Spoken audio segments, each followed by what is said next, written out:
வணக்கம் friends, welcome to my channel. இன்று நாம் பார்க்க இருப்பது சனி பெயர்ச்சி பலன்களில் மேசராசி. வரும் மார்ச் மாதம் 2025ஆம் ஆண்டு திருக்கணித முறைப்படி சனி பகவான் கும்பராசியிலிருந்து மீன ராசிக்கு பெயர்ச்சியாக உள்ளார். பெயர்ச்சியாகும் சனி பகவான் மேசராசி நண்பர்களுக்கு என்ன பலன் கொடுக்க போகிறார் என்பதை பார்ப்போம். மேசராசி நண்பர்களுக்கு சனி பகவான் 10ஆம் இடத்திற்கும் 11ஆம் இடத்திற்கும் அதிபதியாக வந்தாலும் ராசி அதிபதி செவ்வாய்க்கு பகை கிரகமாக இருப்பதோடு மேசராசியிலே சனி பகவான் நீச்சம் அடைவதாலும் குரு பகவான் வீடாகிய மீன ராசிக்கு வந்தாலும் அவருக்கு விரயஸ்தானமாக இருந்து 7.5 சனியின் ஆரம்ப காலமாக இருப்பதால் முதலில் சற்று போராட்டங்களை சந்திக்க வேண்டியதாக இருக்கும். இதுவரை லாபஸ்தானத்தில் இருந்த சனி பகவான் பல விதத்திலும் லாபங்களும் குடும்ப சூழ்நிலையில் நல்ல முன்னேற்றத்தையும் கொடுத்து வந்தார். பல ஆண்டுகளாக கவலைகள் இல்லாமலே மேசராசி நண்பர்கள் இருந்தார்கள்.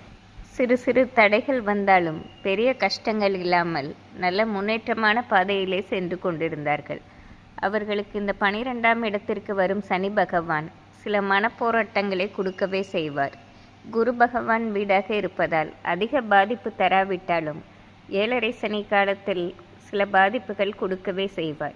இந்த காலம் முழுவதுமே மேசராசி அன்பர்கள் மிகவும் நிதானமாக நடந்து கொள்ள வேண்டும். புதிய முயற்சியில் எதுவும் அகலக்கால் வைக்காமல் ஏற்கனவே உள்ள வேலையிலோ தொழிலோ அதையே அவர்கள் செய்து கொள்ள வேண்டும். புதிதாக எதுவும் முயற்சி செய்தால் பெரிய இழப்புக்கு வழிவகுக்கும். மேலும் வீட்டில் உள்ள பெரியவர்களிடம் கலந்து ஆலோசித்து அவர்கள் அனைத்து முயற்சிகளும் வேலைகளும் செய்ய வேண்டும். 7.5 சனி வந்துவிட்டது என்று பதட்டப்படாமல் இருந்தாலே பாதி கஷ்டங்கள் குறைந்துவிடும். பொதுவாகவே அனைத்து ராசிக்காரர்களும் சனி பகவான் ஒரு நேர்மையான கிரகமே ஆகும். அவர்கள் செய்த பாவ புண்ணியத்தின் அடிப்படையிலே பலன் இருக்கும். எனவே இந்த சமயம் நாம் பதட்டப்படாமல் தெய்வ வழிபாடு செய்து கொண்டிருந்தாலே 7.5 சனி, அஷ்டமத்து சனி, கண்டக சனி போன்றவற்றிலிருந்து நாம் எளிதாக நன்மைகள் பெற்றுக்கொள்ளலாம். பொதுவாக 7.5 சனி என்பது முதல் சுற்றில் உள்ளவர்களுக்கே அதிக போராட்டத்தையும் கஷ்டத்தையும் கொடுப்பதாக இருக்கும். 2ஆம் சுற்றில் இருப்பவர்களுக்கு, அதுவும் மத்திம வயதில் வந்தால் தொழில் சம்பந்தமாக சிறு சிறு பிரச்சனைகள் கொடுத்து பெரிய இழப்புகளை தவிர்க்கப்படும். 30 வயதிற்குள்ளவர்கள் சற்று கவனமாகவே இருக்க வேண்டிய காலம். அவர்கள் வாழ்க்கையில் திருமணம், தொழில் போன்றவை எடுக்கும் முயற்சியில் மிகவும் கவனமாக எடுத்துக்கொள்ள வேண்டும். 40 வயதிற்கு மேலே உள்ளவர்கள் அவர்கள் எப்பொழுதும் செய்யும் தொழிலோ வேலைகளையோ தொடர்ந்து செய்வதாலும் அத்தியாவசிய பணிகளை மட்டும் செய்வதாலும் பெரிய கஷ்டங்கள் வராது. வயதான 60 வயதிற்கு மேல் உள்ள மேசராசி நண்பர்கள் உடல்நலனில் சற்று முன்னெச்சரிக்கையாக இருந்து கொண்டாலே பெரிய இழப்புகள் வராது. பொதுவாக இந்த காலகட்டத்தில் அவர்கள் பதட்டப்படாமல் செய்யும் வேலைகள் யாவும் மாபெரும் வெற்றியடையும். 7.5 சனி ஆரம்பிக்கும் காலத்தில் மேசராசி நண்பர்களுக்கு குரு பகவானும் அவ்வளவு சிறப்பான இடத்தில் இல்லாததால் புது முயற்சிகள் செய்யாமல் இருப்பதே சிறப்பாகும். திருமணம் போன்ற முக்கியமான விஷயங்களை அவர்கள் ஓராண்டுக்கு பிறகு தள்ளி வைத்துக் கொள்வதே சிறப்பு. இருப்பினும் மேசராசி நண்பர்கள் புத்திசாலிகளாகவே இருப்பதால் அவர்கள் பதட்டமின்றி நிதானமாக நடந்து கொண்டாலே பெரிய இழப்புகள் வராமலே இருக்கும்.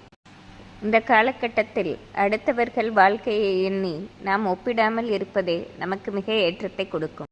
நாம் சிறப்பாகவே இருக்கிறோம் என்ற ஒரு நம்பிக்கையில் அத்தியாவசிய வேலைகளை மட்டும் செய்து கொண்டு இருக்கும் மேசராசி நண்பர்களுக்கு அனைத்துமே சாதகமாக முடியும். மேலும் பிள்ளைகள் வழியில் சிறு சிறு பிரச்சனைகள் வரக்கூடும். அது தாமாகவே சரியாகவிடும். நீங்கள் அதை பெரிதுபடுத்தாமல் விட்டுவிட்டாலே எல்லாம் நல்லபடியாக முடிந்துவிடும். மேலும் இந்த காலகட்டத்தில் நன்மைகள் அடைவதற்கு மேசராசி நண்பர்கள் தினம்தோறுமே விநாயக பெருமானை அருகம்புல் வைத்து வழிபடுவது சிறப்பாகும். பொதுவாகவே 7.5 சனி, அஷ்டமத்து சனி காலங்களில் விநாயக பெருமானையும் ஆஞ்சநேயரையும் வழிபடுவதே நம் கஷ்டங்களை போக்குவதாகும். தினசரி நாம் அருகம்புல் வீட்டில் வாங்கி வைத்து கொண்டு காலையில் குளித்து முடித்தவுடன் விநாயகர் படம் முன்பு வைத்து விநாயகர் அகவல், விநாயகர் பாடல்களை பாடுவது அவர்கள் காரியத்தை தடையின்றி நடத்துவதோடு தன்னம்பிக்கையும் தரும் காலமாக இருக்கும். எனவே மேசராசி நண்பர்கள் விநாயகப் பெருமானை வணங்கி அனைத்து நலனும் பெறலாம். நன்றி, வணக்கம்.